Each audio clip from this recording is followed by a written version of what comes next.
What happens when years of discipline meet a moment of terror? When three bullies corner a young black boy at a community pool, intent on drowning him for the simple crime of existing in their space, they have no idea they're about to encounter something extraordinary. They see vulnerability where there is strength, weakness where there is power, and fear where there is unshakable calm. It's a scorching summer afternoon at Riverside Community Pool in suburban Atlanta, Georgia, and 12-year-old Marcus John Washington has just arrived for his daily swim practice. With his grandfather's worn towel draped over his shoulder and his swimming goggles hanging around his neck, Marcus looks like any other kid seeking relief from the oppressive heat. But Marcus carries something invisible yet profound: 6 years of martial arts training instilled by his grandfather, a philosophy of discipline over destruction, and an inner strength forged through countless hours of meditation and practice. Pool, like so many across America, carries the invisible scars of a racist past.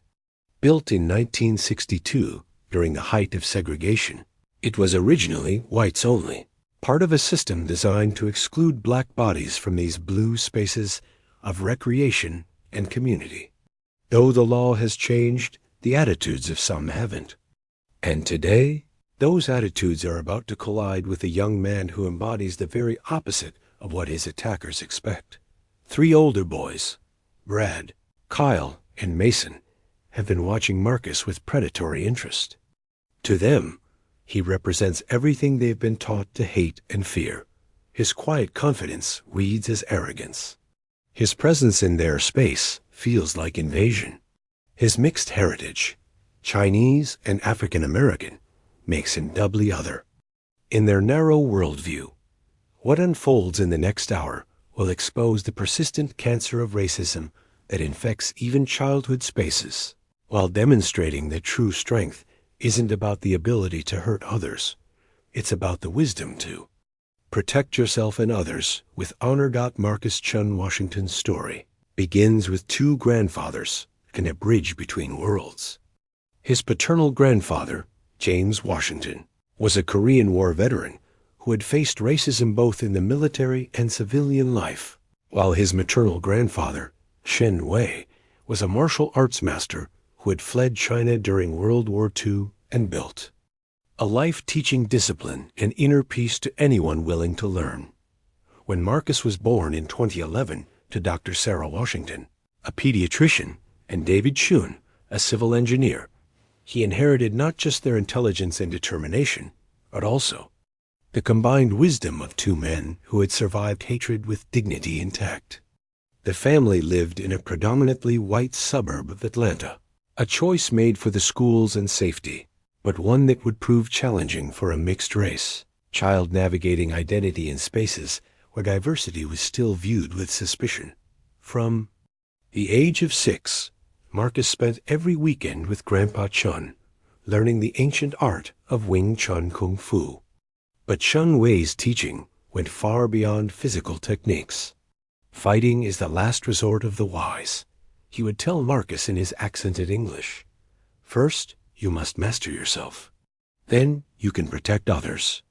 The dojo in Chun Wei's basement was sparse but sacred, mirrors along one wall, wooden training dummies in the corners, and calligraphy scrolls that spoke of balance, respect, and inner strength.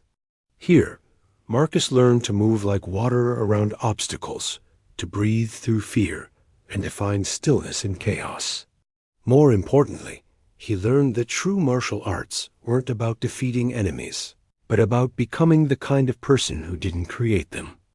The historical context surrounding Marcus's experiences was crucial to understanding the challenges he faced. Swimming pools in America have a long and troubled history of racial exclusion. From the 1920s through the 1960s, municipal pools were strictly segregated, with Black Americans either completely excluded or relegated to inferior facilities.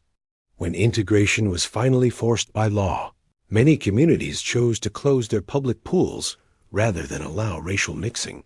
Riverside Community Pool itself embodied this history. Built with taxpayer money in 1962, It had operated as a whites-only facility until 1968, when federal pressure finally forced integration. Even then, many white families fled to private country clubs and backyard pools, leaving public pools underfunded, and increasingly serving predominantly minority communities. The irony was stark. Pools that had once excluded black children now struggled to attract swimmers of any race, contributing to a cycle where fewer black children learned to swim, leading to higher drowning rates that persist today. According to CDC data, black children aged 10 to 14 drown at rates 7.6 times higher than white children. This disparity isn't biological. It's the direct result of historical exclusion, economic barriers, and the intergenerational impact of being denied access to swimming instruction and water safety education. Marcus was part of a small but growing movement of black families determined to break this cycle. His mother, Dr. Sarah Washington, had experienced her own trauma around water as a child in rural Mississippi, where swimming lessons were unavailable and pools were still effectively segregated by economics, if not law. She was determined that her son would not inherit this fear. The bullying Marcus experienced at school had been escalating throughout his 6th grade year. Comments about his weird eyes, questions about what he was, and the constant othering that mixed-race children face in predominantly white spaces. Teachers often dismissed these incidents as kids being kids, failing to recognize the racial undertones that made them particularly harmful. Brad Collins, Kyle Peterson, and Mason Carter represented the worst of this environment. At 14, 15, and 16 respectively, they were older boys who had absorbed their family's prejudices and felt empowered to act on them. Brad's father worked in construction and made no secret of his belief that certain people were ruining the neighborhood. Kyle's mother had been vocal at PTA meetings about maintaining standards, code words for keeping out families who didn't look like hers. Mason came from old money and older prejudices, his family's Confederate flag bumper sticker, a not-so-subtle signal of where their loyalties lay. The summer of 2023 had been particularly tense in their suburban Atlanta community. A series of incidents involving police and black residents had divided the town, with some calling for accountability while others doubled down on denial. In this environment, the community pool became a microcosm of larger tensions, a space where the past and present collided in chlorinated clarity. Marcus's daily swimming routine represented more than exercise. It was an act of quiet resistance, a claim to spaces that had once been forbidden to people who looked like him. The attack began the moment Marcus entered the pool area that sweltering July afternoon. He had arrived at 3 p.m., the time when the pool was typically quieter, after the families with young children had left, but before the evening crowds arrived. It was the perfect time for serious swimming, which is exactly what Marcus intended to do. He had his usual routine: stretch on the pool deck, practice breathing exercises his grandfather had taught him, and swim laps for an hour before heading home. But as he emerged from the changing room, he immediately sensed something different. The pool was nearly empty, except for 3 older boys lounging near the deep end, their presence somehow predatory, despite their casual poses. Brad Collins noticed Marcus first, his pale eyes narrowing as he took in the younger boy's mixed features. "Well, well," he said loud enough for his friends to hear. "Look what the tide washed in." Kyle Peterson snickered, abandoning his position on the diving board to move closer to Brad.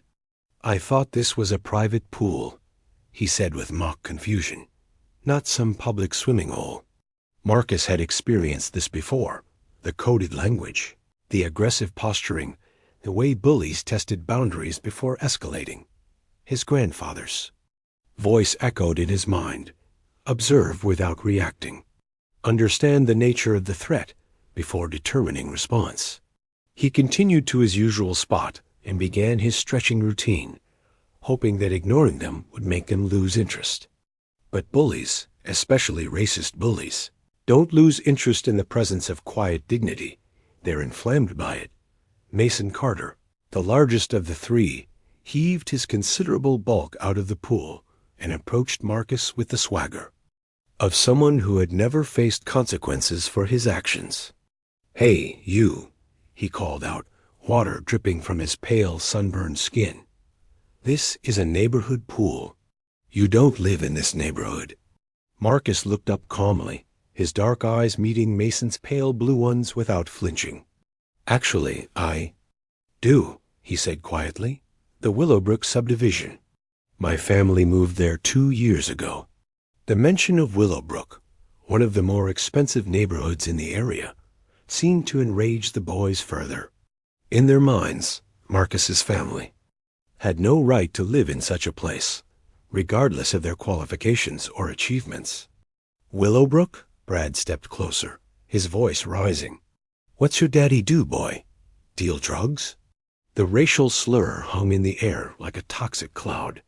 Marcus felt his grandfather's training kick in, the breathing techniques that kept his heart rate steady, the mindfulness that allowed him to assess the situation without being overwhelmed by emotion.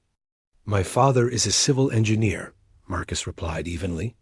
"My mother is a doctor at Children's Healthcare of Atlanta." Kyle laughed harshly. "Right, and I'm the President of the United States.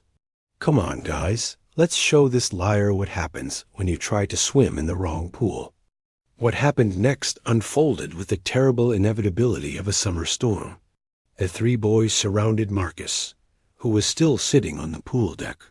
Their body language had shifted from aggressive posturing to predatory positioning. Other swimmers, mostly white families, noticed the confrontation but chose to look away, gather their things, and leave rather than intervene. "Here's what's going to happen," Brad said, his voice dropping to a menacing whisper. "You're going to pack up your little towel and your little goggles, and you're going to find somewhere else to swim. Because this pool isn't for people like you." Marcus stood slowly, his movements fluid and controlled despite the adrenaline coursing through his system. At 12, he was smaller than his antagonists, but 6 years of martial arts training had taught him that size wasn't everything. More importantly, it had taught him when to fight and when to find another way. "I'm not looking for trouble," Marcus said, his voice carrying the calm authority his grandfather had drilled into him. "I just want to swim." "Well, you found trouble. Anyway," Mason growled, reaching out to shove Marcus toward the pool. This was the moment Marcus's training truly began to matter. Instead of stumbling backward or falling into the water, Marcus used Mason's momentum against him, stepping aside and allowing the larger boy's own force to carry him forward. Mason, expecting resistance, instead found empty space and barely caught himself from falling into the pool. The movement was so smooth, so controlled, that for a moment the bullies were confused. They had expected fear, pleading, or clumsy resistance. They hadn't expected grace under pressure. "You little freak," Kyle snarled, lunging forward with both hands extended to push Marcus into the water dot again. Marcus's training saved him. He pivoted slightly, redirecting Kyle's momentum while maintaining his own balance. Kyle's push met only air, and he stumbled forward, his knees scraping against the rough pool deck. Brad, seeing his friend's attempts fail, decided on a more direct approach. "Enough playing around," he declared, charging at Marcus with clear intent to tackle him into the deep end. This time, Marcus couldn't simply redirect the attack. With his back to the pool and no room to maneuver, he was forced to make a choice that would define not just this encounter, but his understanding of when strength must be used to protect oneself and others. As Brad's shoulder drove toward his midsection, Marcus did something that shocked everyone present, including himself. Instead of falling backward into the water, he used Brad's downward momentum to execute a perfect hip throw, a technique his grandfather had made him practice thousands of times, but which he had never used outside the dojo. Brad's considerable mass carried him up and over Marcus's hip, launching him into the deep end with a tremendous splash. The throw was so clean, so precisely executed, that Brad landed safely in the water rather than being hurt on the concrete deck. For a moment, silence reigned over the pool. Kyle and Mason stared in shock at their leader floating in the deep end, sputtering and trying to understand how a smaller, younger boy had put him there. The few remaining pool-goers who hadn't fled watched with a mixture of amazement and concern that Marcus stood on the pool deck, breathing steadily, his grandfather's voice echoing in his mind. Use only the force necessary. Protect yourself and others. Show strength through restraint. But the confrontation was far from over. As Brad swam to the pool's edge, his face twisted with rage and humiliation, Marcus realized that his display of skill had only escalated the situation. The bullies' pride was wounded, their racial assumptions challenged, and their dominance questioned. What happened next would test every principle his grandfather had taught him about when to fight and when to find another way. The aftermath of Brad's unexpected swim marked a dangerous escalation. As he hauled himself out of the pool, water streaming from his blonde hair, and his face flushed with equal parts chlorine exposure and humiliation, the atmosphere around the pool shifted from aggressive posturing to genuine menace. You're dead. Freak, Brad gasped, pointing a shaking finger at Marcus. You think you're some kind of ninja? Let's see how tough you are when it's 3 against 1. Marcus felt his grandfather's teachings warring with his natural fight-or-flight response. Every instinct told him to run, to seek help from the lifeguard who had mysteriously disappeared when the confrontation began, to call out to the adults who were quickly gathering their children and leaving. But 6 years of martial arts training had taught him something else. Sometimes running only makes the predator more determined to chase. I don't want to fight you, Marcus said, his voice carrying the calm authority his grandfather had drilled into him. But I won't let you hurt me either. Kyle laughed harshly, his earlier stumble having scraped his knees raw against the concrete. Listen to this kid. He thinks he's Bruce Lee or something. The racial stereotyping was intentional and ugly, reducing Marcus's evident skill to a cartoon caricature. Mason cracked his knuckles ominously, his sunburned bulk casting a long shadow across the pool deck. My dad always said you people think. You're tougher than you are. Time for a reality check. The casual use of you people hung in the air like poison gas. Marcus felt the familiar sting of being reduced to a racial category, of having his individual humanity erased in favor of whatever prejudices these boys had learned at home. But his grandfather had prepared him for this too. Your anger is not my anger, Sean Wei had taught him. Their hatred is not your hatred. You can be strong without being cruel. What happened next would forever change Marcus's understanding of the world and his place in it.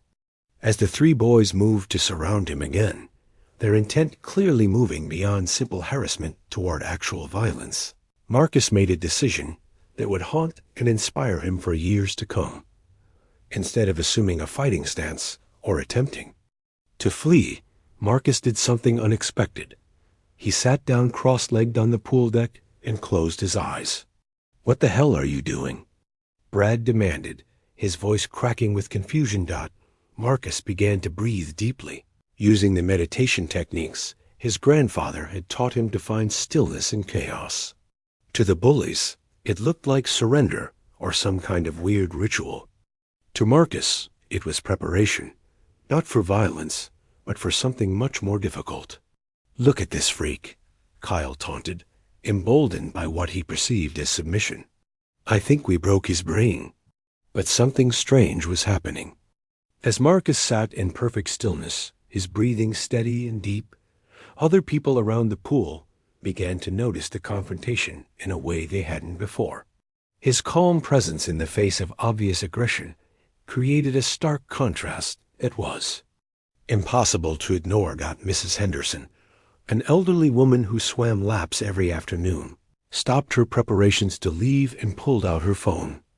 "I'm calling the police," she announced loudly. "This is harassment." "Mind your own business, lady," Mason snapped, but his voice lacked its earlier conviction. The presence of an adult witness, combined with Marcus's unexpected response, was changing the dynamic. More people began to take notice. A teenage lifeguard, who had been conspicuously absent during the initial confrontation, suddenly reappeared and blew his whistle. "Hey, break it up. What's going on here?" But the most significant change was in Marcus himself. As he sat in meditation, he felt something his grandfather had told him about, but which he had never experienced. The moment when external pressure transforms into internal strength, when persecution becomes the catalyst for personal growth. "Stand up," Brad commanded, his voice now uncertain. "Stop being weird and fight like a man." Marcus opened his eyes and looked directly at Brad, his gaze so steady and unafraid that the older boy actually took a step backward. "Fighting like a man," Marcus said quietly, "means protecting people who can't protect themselves. It means standing up for what's right, not picking on people smaller than you." The words hit their target with more force than any physical blow could have. Around the pool, the small crowd that had gathered began to murmur agreement. What had started as three teenagers bullying a younger child was now being seen clearly for what it was: racial harassment and attempted assault. Kyle, sensing the shift in public opinion, tried to reframe the narrative. "He started it," he protested to the lifeguard. "He attacked Brad for no reason." But Mrs. Henderson held up her phone. "I've been recording for the last 5 minutes," she said firmly. "We all saw who the aggressors were here." The mention of video evidence sent visible panic through the three bullies. In an age of social media and viral videos, their actions could have consequences far beyond this pool deck. Their parents would see. Their schools would see. Their future college admissions officers might see. Mason, the largest and seemingly most confident of the group, was the first to crack. "Come on, guys," he muttered. "This isn't worth it. Let's just go." But Brad, his pride wounded and his worldview challenged by a 12-year-old boy who refused to be intimidated, made one final attempt to salvage his dominance. "This isn't over," he hissed at Marcus. "We know where you live. We know where you go to school." The threat was clear and chilling. Marcus felt fear spike through his system, but his grandfather's voice was stronger. Courage is not the absence of fear. Courage is action despite fear. Standing slowly, Marcus looked Brad directly in the eyes. "If you want to find me," he said with quiet dignity, "I'm here every day at 3 o'clock. I'm not hiding from you or anyone else." The simple declaration was more powerful than any martial arts technique. In refusing to be driven away, in claiming his right to exist in this space, Marcus had won a victory that transcended the immediate confrontation. The turning point came 3 days later, when Marcus returned to the pool despite his family's concerns and his own lingering fears. His mother had wanted him to find somewhere else to swim, at least temporarily, but Marcus had insisted with a quiet determination that surprised even him. "If I don't go back," he had told her over breakfast, "then they win. Grandpa Chun says that courage is like a muscle. If you don't use it, it gets weak." Dr. Sarah Washington looked at her son, seeing in his young face the same determination that had carried her through medical school as one of only 3 black women in her class. She understood that this was about more than swimming. It was about Marcus's right to exist in the world without apology or fear. "Then we go together," she said finally. "Your father and I will be there." When Marcus arrived at the pool that afternoon, he was accompanied not just by his parents, but by his grandfather Chun Wei. The elderly martial arts master rarely left his quiet home, but something about this situation had stirred him to action. Today, Shin Wei had told Marcus during their morning practice, "We see if 6 years of training have taught you the most important lesson, that true strength protects the weak and true courage stands for justice." The pool was more crowded than usual. Word had spread through social media about the confrontation, and many community members had come either to show support for Marcus or to see if the bullies would return. The tension was palpable as families gathered on the pool deck. Unsure what to expect, at exactly 3:15 p.m., Brad, Kyle, and Mason arrived with several friends in tow. Their group had grown 3 to 7, older teenagers whose swagger and hostility that immediately cleared space around them. They had come not just to continue their harassment of Marcus, but to make a statement about who belonged in this community space. "Look who's back," Brad called out as he spotted Marcus stretching near the diving board. "Brought your whole family for protection?" Marcus felt his grandfather's hand rest gently on his shoulder. "Remember," the old man whispered, "the water knows no color, no race, no hatred. Be like water." What happened next was captured on multiple cell phones and would eventually be viewed by millions of people. As the group of older boys approached Marcus and his family, Shun Wei stepped forward with the fluid grace of someone who had spent 7 decades mastering the art of movement. "My grandson has done nothing wrong," he said in his accented English, his voice carrying quiet authority. "He has the same right to be here as anyone else." Brad scoffed, emboldened by his numerical advantage. "Nobody asked you, old man. Why don't you mind your own business?" The disrespect toward his grandfather ignited something in Marcus that 6 years of training had taught him to control, but not eliminate. His hands clenched into fists, his breathing quickened, and for a moment he felt the same rage that had driven his tormentors. But Shun Wei noticed immediately. "Breathe, grandson," he said softly. "Anger is a fire that burns the one who carries it." The moment of tension stretched like a held breath. Around the pool, people watched to see what would happen when old world wisdom met new world hatred. When discipline faced aggression, when a child's right to exist peacefully was challenged by those who would deny it, then Marcus did something that surprised everyone, including himself. Instead of responding to Brad's provocation or hiding behind his family's protection, he walked to the edge of the diving board and executed a perfect dive into the deep end. The symbolism was unmistakable.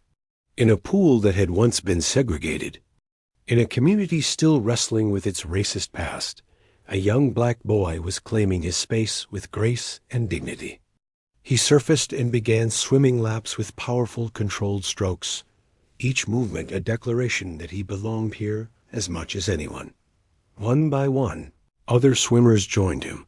Mrs. Henderson, the elderly woman who had filmed the original confrontation, lowered herself into the shallow end and began her own laps. Families who had been watching from the sidelines brought their children into the water. Even some of the teenagers who had come with Brad began to look uncomfortable with their role. As aggressors, the transformation was subtle but unmistakable. The pool, which moments before had felt like a battleground, became what it was meant to be, a community space where people of all ages and backgrounds could find relief from the heat and stress of daily life. Brad and his remaining followers found themselves increasingly isolated, their hatred looking petty and ridiculous in the face of such simple, peaceful resistance. When they finally left, they did so not in triumph, but in defeat, their worldview challenged by a 12-year-old boy who had refused to hate them back. As Marcus continued his laps, his grandfather smiled from the pool deck. The lesson had been learned, the test had been passed, and a young warrior had discovered that the greatest victories come not from defeating enemies, but from refusing to become one. The impact of Marcus's stand at Riverside Community Pool rippled outward in ways no one could have anticipated. The video of the confrontation, posted initially by Mrs. Henderson to her small social media circle, was shared thousands of times within 48 hours. But it wasn't the dramatic martial arts moment that captured people's attention. It was the image of a young boy choosing to swim laps while older bullies shouted threats from the pool deck. The local news picked up the story first, framing it as a heartwarming tale of community unity. But as the video spread to national outlets, it became something more, a symbol of how individual courage can challenge systemic racism, and how peaceful resistance can be more powerful than violence. Marcus found himself thrust into an uncomfortable spotlight. Interview requests poured in from news stations, talk shows, and magazines. Civil rights organizations wanted to feature him in their campaigns. Martial arts schools offered free lessons to other children facing bullying. The attention was overwhelming for a 12-year-old who had simply wanted to swim laps in peace. His grandfather, Chun Wei, helped him navigate this new reality with the same wisdom he had shared in the dojo. "Fame is like water," he told Marcus. "It can lift you up or drown you, depending on how you handle it." Marcus chose to use the attention to advocate for other children facing similar challenges. He spoke at schools about the power of martial arts training, not for violence, but for confidence and self-control. He partnered with local swimming organizations to provide free lessons for children from underserved communities, addressing the racial disparities in drowning rates that had deep historical roots. The three bullies faced their own consequences. Brad Collins was expelled from his high school after administrators saw the video and discovered a pattern of previous incidents they had ignored. Kyle Peterson was required to attend anger management counseling and perform community service at a local community center that served predominantly minority families. Mason Carter's wealthy parents, embarrassed by the negative attention, sent him to a military-style boarding school. More importantly, the incident sparked broader conversations about racism in their community. The city council held public forums about inclusion and tolerance. The pool implemented new anti-bullying policies and hired diverse staff members. Local schools began incorporating more comprehensive diversity and anti-bias education into their curricula. Riverside Community Pool itself underwent a transformation. A historical marker was installed acknowledging the facility's segregated past and commitment to inclusion. The pool began hosting cultural events, celebrating the diversity of the community it served. Swimming lessons were offered free of charge to children whose families couldn't afford them, addressing both economic barriers and the historical exclusion that had led to generational fear of water. Marcus's family decided to stay in their neighborhood, despite some ongoing hostility from residents who resented the attention the incident had brought. Dr. Washington became active in local politics, eventually running for school board on a platform of inclusive education and anti-bullying policies. David Chun used his engineering skills to volunteer with organizations building accessible recreational facilities in underserved communities. The martial arts component of this story inspired a movement of its own. Dojos across the country began offering scholarships for children facing bullying, particularly those from minority backgrounds. Chun Wei, despite his advanced age, found himself in demand as a teacher and speaker, sharing his philosophy. True martial arts were about building character, not fighting ability. Marcus continued to swim at Riverside Pool every afternoon, his presence now a symbol of positive change rather than controversy. He was joined by children of all backgrounds, many of whom had been inspired by his example to claim their own space in community facilities they had previously avoided. The incident also sparked academic research into the intersection of martial arts training and resilience in minority youth. Studies began to document how traditional martial arts, with their emphasis on discipline, respect, and self-control, could help children develop the inner strength needed to face discrimination and bullying. As Marcus entered high school, he carried with him not just the techniques his grandfather had taught him, but a deeper understanding of how individual actions can create waves of social change. The boy who had simply wanted to swim laps had become an advocate for justice, a bridge between communities, and a living example of how peaceful resistance could overcome hatred. His story became part of the curriculum at the local police academy, where recruits learned about de-escalation and the difference between strength and aggression. It was featured in conflict resolution training programs and social work education courses. Most importantly, it showed a new generation that they didn't have to accept discrimination as inevitable, that they could stand up for their rights while maintaining their dignity and humanity. Marcus John Washington's story resonates far beyond the concrete deck of a suburban swimming pool. It speaks to fundamental questions about courage, identity, and the ongoing struggle for racial justice in America. His experience illuminates the painful reality that racism persists in spaces that should be safe for all children, while also demonstrating the power of individual resistance to create meaningful change. The martial arts component of Marcus's story offers a powerful metaphor for how marginalized communities can develop inner strength to face external challenges. But the most important lesson isn't about fighting techniques or self-defense.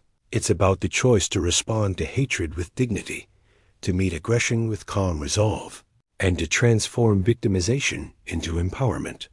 The swimming pool, with its history of segregation and exclusion, becomes a symbol of America itself, a space that has been contested and claimed, divided and unified, closed and opened by the courage of individuals willing to stand up for justice.